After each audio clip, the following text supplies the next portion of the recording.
Hi guys, welcome back to my channel. ಎಲ್ಲರೂ ಹೇಗಿದ್ದೀರಾ? ಎಲ್ಲರೂ ಚೆನ್ನಾಗಿದ್ದೀರಾ ಅಂತ ಎನಿಸ್ತಾ ಇದ್ದೇನೆ. ಇವತ್ತಿನ ವಿಡಿಯೋ ಯಾವುದರ ಬಗ್ಗೆ ಅಂದರೆ, ಮನೆಯಲ್ಲಿಯೇ ಸಿಂಪಲ್ಲಾಗಿ ಅದು ಕೂಡ ಟೇಸ್ಟಿಯಾಗಿ ಯಾವ ರೀತಿ ನಾವು ಚಿಕನ್ ಟಿಕ್ಕಾವನ್ನು ಅದು ಕೂಡ ರೆಸ್ಟೋರೆಂಟ್ ಸ್ಟೈಲಲ್ಲಿ ಹೇಗೆ ಮಾಡೋದು ಅಂತೇಳಿ ನಾವು ನೋಡುವ. ವಿಡಿಯೋ ಸ್ಟಾರ್ಟ್ ಮಾಡೋದಕ್ಕಿಂತ ಮುಂಚೆ ಯಾರೆಲ್ಲ ನನ್ನ ಚಾನಲನ್ನು ಸಬ್ಸ್ಕ್ರೈಬ್ ಮಾಡದೆ ನೋಡ್ತಾ ಇದ್ದೀರಿ, ದಯವಿಟ್ಟು ಸಬ್ಸ್ಕ್ರೈಬ್ ಮಾಡಿಕೊಳ್ಳಿ. ಹಾಗೆಯೇ ಪಕ್ಕದಲ್ಲಿರುವ ಬೆಲ್ ಐಕಾನನ್ನು ಕೂಡ ಪ್ರೆಸ್ ಮಾಡಿ. ನೋಡಿ, ನಾನು ಚಿಕನನ್ನು ಕ್ಲೀನ್ ಮಾಡಿ ನನಗೆ ಬೇಕಾದಾಗೆ ಪೀಸ್ ಮಾಡಿ ಇಟ್ಟಿದ್ದೇನೆ. ನಿಮಗೆ ಯಾವ ರೀತಿ ಬೇಕೋ ಹಾಗೆ ಪೀಸ್ ಮಾಡ್ಬೋದು. ಈಗ ಇದಕ್ಕೆ ಫಸ್ಟ್ ಮಸಾಲವನ್ನು ರೆಡಿ ಮಾಡೋಣ. ನಾನು ಮೊದಲಿಗೆ ಕಾಶ್ಮೀರಿ ಚಿಲ್ಲಿ ಪೌಡರ್ 3 ಸ್ಪೂನಷ್ಟು ತೆಗೆದಿದ್ದೇನೆ. ಕಾಶ್ಮೀರಿ ಚಿಲ್ಲಿ ಪೌಡ್ರ್ ಯಾಕೆಂದರೆ ಕಲರ್ ಚೆನ್ನಾಗಿ ಬರ್ತದೆ, ಅದಕ್ಕೋಸ್ಕರ 3 ಸ್ಪೂನಷ್ಟು ತೆಗೆದಿದ್ದೇನೆ. ಕೊತ್ತಂಬರಿ ಹುಡಿ 2 ಸ್ಪೂನಷ್ಟು ತೆಗೆದಿದ್ದೇನೆ.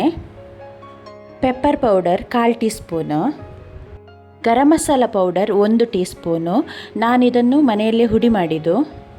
1/4 ಟೀ ಸ್ಪೂನ್ ಅರಶಿನ. 3 ಸ್ಪೂನಷ್ಟು ತೆಂಗಿನೆಣ್ಣೆ ಮಿಕ್ಸ್ ಮಾಡ್ತಾ ಇದ್ದೇನೆ ಇದಕ್ಕೆ. 1 ಸ್ಪೂನ್ ಜಿಂಜರ್ ಗಾರ್ಲಿಕ್ ಪೇಸ್ಟ್. 1 ಲಿಂಬೆಹಣ್ಣಿನ ರಸ ಹಾಕಬೇಕು. ರುಚಿಗೆ ತಕ್ಕಷ್ಟು ಉಪ್ಪು ಹಾಕಿ, ಮತ್ತು ಒಂದು ಚಿಕ್ಕ ಬೌಲಲ್ಲಿ ಅರ್ಧ ಬೌಲಷ್ಟು ಮೊಸರನ್ನು ಕೂಡ ಹಾಕಿ ಚೆನ್ನಾಗಿ ಮಿಕ್ಸ್ ಮಾಡಿ ಮಸಾಲೆಯನ್ನೆಲ್ಲ ಒಮ್ಮೆ. ಈಗ ನಾವು ರೆಡಿ ಮಾಡಿಟ್ಟ ಮಸಾಲೆಯನ್ನೆಲ್ಲ ಚಿಕನಿಗೆ ಹಾಕಿ ಚೆನ್ನಾಗಿ ಮಿಕ್ಸ್ ಮಾಡಬೇಕು. 1-2 ನಿಮಿಷದವರೆಗೆ ಆದರೂ ಚಿಕನಿಗೆ ಎಲ್ಲ ಮಸಾಲೆ ಹಿಡಿಯುವಷ್ಟು ನೀವು ಮಿಕ್ಸ್ ಮಾಡ್ತಾ ಇರಬೇಕು. ಮಿಕ್ಸ್ ಮಾಡಿ ಎಲ್ಲ ಆದ ನಂತರ ನಾವಿದನ್ನೊಂದು 2 ಅವರ್ಸ್ ಇಡಬೇಕು. 2 ಅವರ್ಸ್ ಆಗದಿದ್ದರೆ ಅಟ್ಲೀಸ್ಟ್ ಒಂದು ಹಾಫ್ ಆನ್ ಅವರ್ ಆದರೂ ಇಡಬೇಕು. ಮಸಾಲೆ ಎಲ್ಲ ಕರೆಕ್ಟಾಗಿ ಹಿಡಿಬೇಕಲ್ವ, ಅದಕ್ಕೋಸ್ಕರ. ಇದರ ಜೊತೆ ನಾನಿಲ್ಲಿ ಕ್ಯಾಪ್ಸಿಕಮ್ ಮತ್ತು ಈರುಳ್ಳಿಯನ್ನು ಕೂಡ ಕಟ್ ಮಾಡಿ ಇಟ್ಟಿದ್ದೇನೆ. ಅದೇ ಪೇಸ್ಟನ್ನು ಇದರ ಜೊತೆ ಕೂಡ ಮಿಕ್ಸ್ ಮಾಡಿ ಎಲ್ಲ ರೆಡಿ ಮಾಡಿ ಇಡ್ತಾ ಇದ್ದೇನೆ. ಇದು ನಿಮಗೆ ಬೇಕಿದ್ದರೆ ಮಾತ್ರ ಹಾಕ್ಬೋದು, ಆಪ್ಷನಲ್ ಅಷ್ಟೇ. ನೋಡಿ, ನಾನಿಲ್ಲಿ ಸ್ಟಿಕ್ಕಲ್ಲಿ ಚಿಕನ್ ಪೀಸ್ ಮತ್ತು ಕ್ಯಾಪ್ಸಿಕಮ್ ಉಂಟಲ್ಲ, ಅದನ್ನೆಲ್ಲ ನಾನು ಕರೆಕ್ಟಾಗಿ ಸಿಕ್ಕಿಸಿ ನಾನದನ್ನು ಬೇಯಿಸ್ಲಿಕ್ಕೆ ಇಟ್ಟಿದ್ದೇನೆ. ಟಿಕ್ಕ ಬಟ್ಟಿ ಇಲ್ಲದವರು ನಾರ್ಮಲಾಗಿ ತವ ಇದೆಯಲ್ಲ, ಅದರಲ್ಲಿ ಕೂಡ ಮಾಡ್ಬೋದು. ಅದನ್ನು ನಾನು ಹೇಗೆ ಮಾಡೋದಂತೇಳಿ ನೆಕ್ಸ್ಟ್ ವೀಡಿಯೋದಲ್ಲಿ ನಿಮಗೆ ಹೇಳಿಕೊಡ್ತೇನೆ. ಈ ಟಿಕ್ಕ ಬಟ್ಟಿಯನ್ನು ನಾನು ಆನ್ಲೈನಲ್ಲಿ ಪರ್ಚೇಸ್ ಮಾಡಿದ್ದು. ಯಾರಿಗಾದರೂ ಬೇಕಿದ್ದರೆ ನಾನು ಲಿಂಕನ್ನು ಡಿಸ್ಕ್ರಿಪ್ಷನಲ್ಲಿ ಹಾಕಿರ್ತೇನೆ, ನೀವು ಪರ್ಚೇಸ್ ಮಾಡ್ಬೋದು, ಆಯಿತಾ. ಚಿಕನ್ ಟಿಕ್ಕವನ್ನು ಹೀಗೆ ಇದ್ದಿಲೆಲ್ಲ ಹಾಕಿ ಕೆಂಡದಲ್ಲಿ ನಾವು ಮಾಡೋದ್ರಿಂದ ಅದರದ್ದು ಟೇಸ್ಟೇ ಬೇರೆ, ಅದು ತುಂಬ ಟೇಸ್ಟಾಗಿರ್ತದೆ. ನಾವು ಆವಾಗವಾಗ ಮಗುಚಿ ಹಾಕ್ತಾ ಇರಬೇಕು. ಮತ್ತು ನಾವು ಮಗುಚಿ ಹಾಕ್ತಾ ಇರುವಾಗ ಸ್ವಲ್ಪ ಸ್ವಲ್ಪ ಆಯಿಲ್ ಕೂಡ ನಾವು ಅಪ್ಲೈ ಮಾಡ್ತಾ ಇರಬೇಕು. ಮತ್ತು ನನಗೆ ಇದಕ್ಕೆ ತುಂಬ ಹೊತ್ತೇನು ಹಿಡಿಲಿಲ್ಲ, ಒಂದು 20 ನಿಮಿಷದಲ್ಲಿ ಚಿಕನ್ ಟಿಕ್ಕ ಎಲ್ಲ ರೆಡಿ ಆಯಿತು.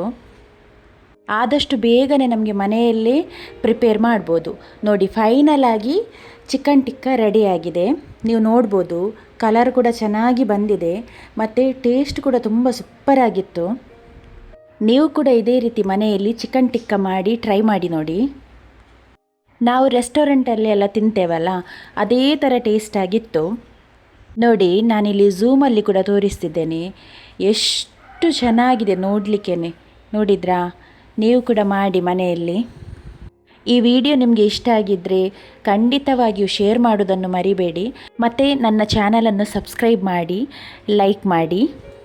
ನೋಡಿ, ಇದರಲ್ಲಿ ಒಂದು ಪೀಸ್ ನಿಮಗೆ ತೆಗೆದು ತೋರಿಸ್ತೇನೆ, ಎಷ್ಟು ಚೆನ್ನಾಗಿ ಬೆಂದಿದೆ ಮತ್ತು ಎಷ್ಟು ಚೆನ್ನಾಗಿ ಆಗಿದೆ ಅಂತೇಳಿ. ಈ ವಿಡಿಯೋವನ್ನು ಇಲ್ಲಿಗೆ ಮುಗಿಸ್ತಾ ಇದ್ದೇನೆ. ಇನ್ನು ನೆಕ್ಸ್ಟ್ ವಿಡಿಯೋದಲ್ಲಿ ಭೇಟಿಯಾಗೋಣ. ಅಲ್ಲಿ ತನಕ ಬಾಯ್ ಬಾಯ್, ಮತ್ತು ಎಲ್ಲರಿಗೂ ಥ್ಯಾಂಕ್ ಯು ಸೋ ಮಚ್.